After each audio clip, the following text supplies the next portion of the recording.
Alright, so magandang araw muli sa inyong lahat mga kamaestro. Ayan, so nagbabalik na naman tayo ngayon para dito sa ating panibagong video.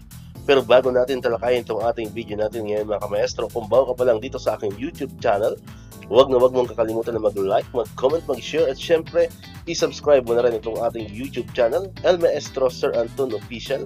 Ulitin ko po, paki-search lamang sa inyong mga Google, sa inyong mga browser, sa inyong mga YouTube ng El Maestro Sir Anton Official at lalabas na po itong ating channel. Pakiclick lamang po ang subscribe button dyan kasi libre lang naman po yan, wala pong bayad yan. And syempre, ang notification bell button, pakiclick na rin po para manonotify kayo. Always updated kayo every time na may mga bago tayong upload na video katulad nito. Alright, so nabanggit ko na kanina kamaestro, meron tayo ngayong panibagong video. Ang video natin ngayon mga maestro ay tungkol pa rin dito sa PBB 2022 SARO release po. Update po yan ngayong May 13, 2024. Ayan.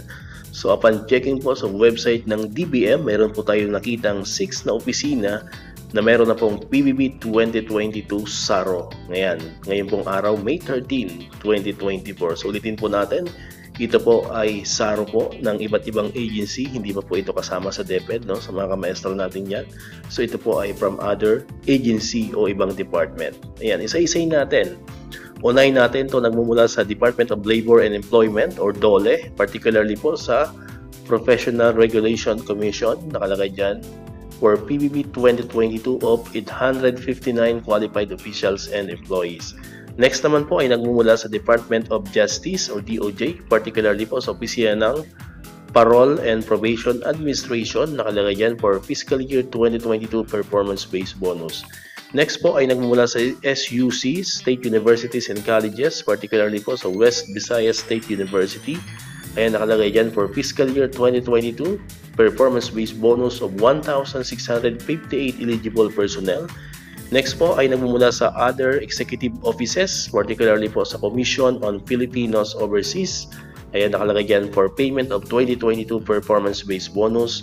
Next naman po ay nagmumula sa Department of Environment and Natural Resources o DNR, particularly po sa opisina ng National Mapping and Resource Information Authority. Nakalagay dyan Fiscal Year 2022 performance-based bonus of 636 qualified officials. Next, ang panghuli po ay nagmumula pa rin sa SUCs o State Universities and Colleges, particularly po sa University of Northern Philippines. Ay nakalagay dyan for Fiscal Year 2022 performance-based bonus of employees. Ayan. So ito po so far ang ating mga SARO, no, for PBB 2022. Update po yan ngayong araw May 13, 2024. Ayan. So dito ko na po tatapusin itong ating video mga kamaestro. Sabi ko nga kanina, kung hindi ka pa nakakapag-subscribe, subscribe ka na sa ating channel para ikaw yung unang makapanood ng mga videos na ating ina-upload. Katulad dito, yung mga update about PBB. And syempre, click mo na rin yung notification bell button para pag may mga bago tayong upload na videos, manonotify ka, no?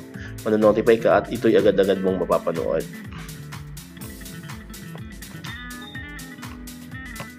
So muli, maraming salamat sa inyong panonood at pakikinig. Once again, El Maestro, see you on my next vlog. Bye-bye!